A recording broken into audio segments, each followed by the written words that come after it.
Baik, bismillahirrahmanirrahim. Assalamualaikum warahmatullahi wabarakatuh. Baik, Ananda semua, bertemu lagi dengan Bapak. Kita bertemu di pembelajaran kedua, pembelajaran keempat, subtema 2, yaitu peristiwa kebangsaan seputar proklamasi kemerdekaan. Baik, Ananda semua, untuk tujuan pembelajaran hari ini, yang pertama yaitu Ananda semua bisa mengetahui yaitu kisah dari perjuangan dari Panitia 9 dari Ahmad Subarjo. Yang kedua, Ananda semua bisa mengetahui proses terbentuknya NKRI.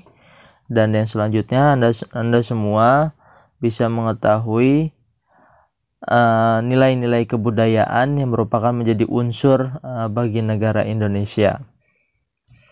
Nah, baik Anda semua, silakan dibuka bukunya halaman 91. Nah, sebelum Indonesia merdeka, tepat pada tanggal 7 Agustus 1945, pemerintah Jepang ini membentuk suatu badan yang bertugas menyiapkan segala urusan suatu masalah ketatanegaraan untuk menghadapi penyerahan kekuasaan pemerintah Jepang kepada bangsa Indonesia.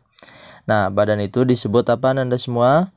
Ya, benar, adalah Badan PPKI, yaitu Panitia Persiapan Kemerdekaan Indonesia. Nah, Anda semua silakan dibuka halaman 91. Ini pada gambar 2.21 ada gambar tokoh yang menjadi anggota PPKI. Nah, ini ada beberapa tokoh ya, dari Ahmad Subarjo, Muhammad Yamin, Ki Wahid, terus ada Ki Hajar Dewantara dan lain-lainnya. Nah, Anda semua, untuk selanjutnya silakan Anda semua dibuka halaman 97, yaitu untuk mengetahui sejarah tentang Ahmad Subarjo, merupakan anggota dari PPKI. Nah, Ahmad Subarjo ini lahir di Teluk Jempe, dekat Karawang, Jawa Barat. Nah, ini lahir pada 23 Maret 1896. Nah, beliau mengawali pendidikannya di ILC, yaitu Sekolah Zaman Belanda. Nah, pada peristiwa Subarjo, Ahmad Subarjo berperan pada peristiwa Rangkas Dengklok.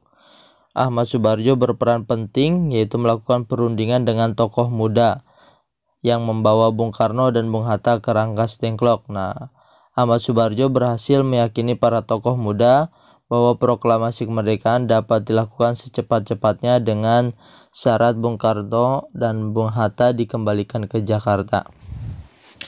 Nah, kita sudah mengetahui ya mengenai Ahmad Subarjo adalah Kepala Biro Riset Angkatan Laut Jepang yang dipimpin oleh Laksana Tadashi Maeda. Nah, karena kedekatan Ahmad Subarjo dengan Laksana Maeda, maka rumah Laksana Maeda dapat digunakan untuk menyusun teks proklamasi. Nah, ini merupakan sepenggalan kisah dari kisah dari PPKI, yaitu kisah dari Ahmad Subarjo. Nah, dalam perannya yaitu Piagam Jakarta merupakan cikal bakalnya pembukaan Undang-Undang Dasar 1945.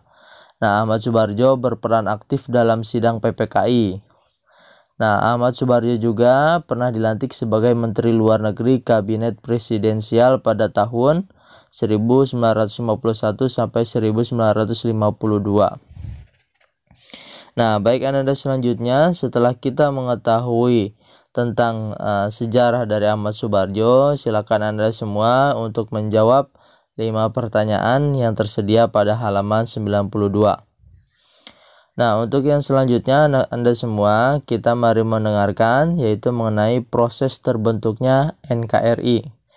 Nah, setelah proklamasi kemerdekaan dibacakan pada tanggal 17 Agustus, nah para pendiri negara berperan dalam proklamasi kemerdekaan RI segera menyiapkan perangkat negara. Nah, ini dibentuknya sidang PPKI.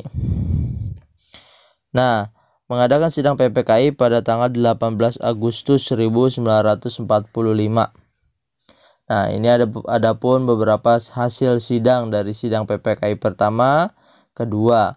Nah, yang pertama yaitu menetapkan Undang-Undang Dasar, yang kedua memilih Presiden Soekarno dan Muhammad Hatta sebagai presiden dan wakil presiden. Yang kedua, membentuk komite nasional. Nah, untuk membantu tugas presiden selama majelis permusyawaratan dibentuk. Nah, ini belum terbentuk ya. Nah, untuk selanjutnya, hari kedua pada tanggal 19 Agustus, ini dihadiri oleh beberapa tokoh yaitu Otto Iskandar, Ahmad Subarjo, Sayuti Melik, dan yang lain-lainnya. Nah, ini mengambil ketiga putusan. Yang pertama, penetapan 12 kementerian, terus pembentukan komite nasional, dan pembagian daerah wilayah Indonesia menjadi 8 provinsi. Nah, Anda semua, setelah ini kita mengetahui hasil sidang dari PPKI yang kedua. Nah, yang pertama ini dilaksanakan pada tanggal 18 Agustus, yang kedua adalah 22 Agustus. Nah, adapun hasilnya yaitu pembentukan KNI, Komite Nasional Indonesia, ya, berfungsi sebagai Dewan Perwakilan Rakyat dan badan legislatif sebelum pemilihan umum diselenggarakan.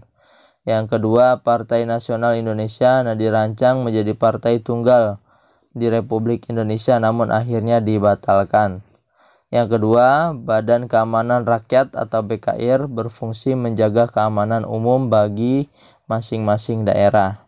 Nah, itu merupakan hasil dari sidang PPKI pertama dan yang kedua. Nah, ini masih dalam proses terbentuknya NKRI. Nah, dan yang terakhir, ini adalah pembentukan Komite Nasional Indonesia. Nah, komite ini dibentuk sebagai penjelmaan tujuan cita-cita bangsa dalam menyelenggarakan kemerdekaan Indonesia. Nah, memiliki tugas sebelum dilantiknya pada tanggal 29 Agustus. Nah, ini terdapat di beberapa provinsi ya, seperti Sumatera, Jawa Barat, Jawa Tengah, Jawa Timur, Sunda Kecil, Maluku, Sulawesi, dan Kalimantan. Nah, untuk selanjutnya pada proses terbentuknya NKRI, tahap selanjutnya setelah pembentukan KNI yaitu pembentukan lembaga pemerintah. Nah, lembaga pemerintah yaitu seperti kementerian pada sidang PPKI 19 Agustus. Nah, ini terdapat 12 kementerian. Dan yang selanjutnya ini adalah pembentukan Badan BKR. Nah, selanjutnya dibentuk Badan Pertahanan dengan tujuan untuk mempertahankan kedaulatan negara. Nah, ini ada gambar 2.23. Nah, ini TKR merupakan cikal bakal TNI yang ada sekarang. Nah, Anda semua perlu diketahui Presiden Soekarno menganjurkan agar pemuda yang memiliki keterampilan militer segera bergabung pada barisan perjuang pada zaman Jepang seperti PETA, Heiho, Seinedan, Keibodan, dan KNIL. Nah, untuk bergabung pada Badan Keamanan Rakyat. Nah, badan ini bukan sebagai lembaga kemiliteran, melainkan badan darurat sebelum terbentuknya Tentara Nasional. Nah, pada tanggal 5 Oktober, BKR diubah menjadi TKR, Tentara Keamanan Rakyat. Nah, melalui maklumat yang dikeluarkan oleh pemerintah. Makanya, tanggal 5 Oktober ini diperingati hari lahirnya TNI.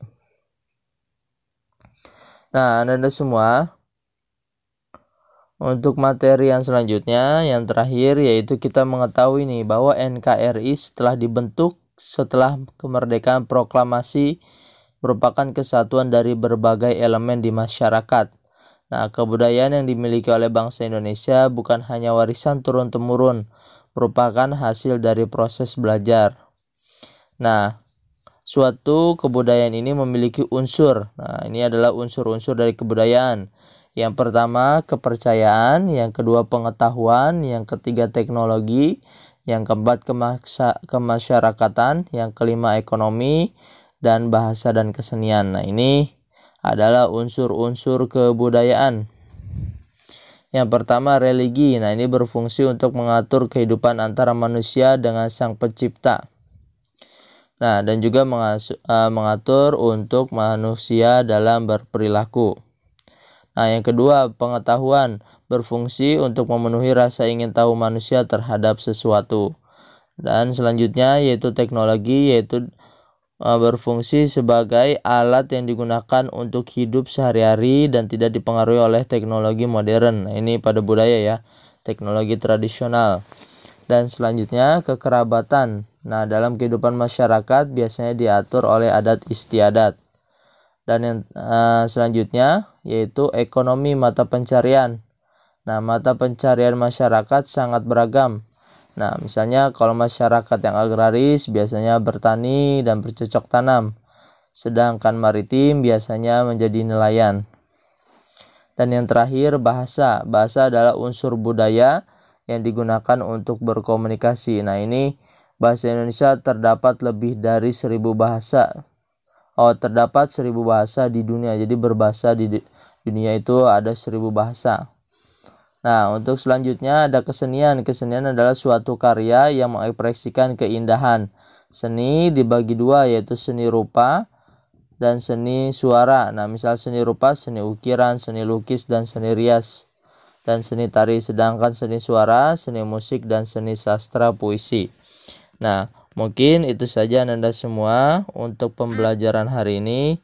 Jika ada yang ingin ditanyakan, boleh nanti tanya jawab di Google Classroom. Dan yang kedua, Anda semua nanti menjawab soal yang ada di Google Classroom. Nah, terima kasih. Kurang lebihnya mohon maaf. Wassalamualaikum warahmatullahi wabarakatuh.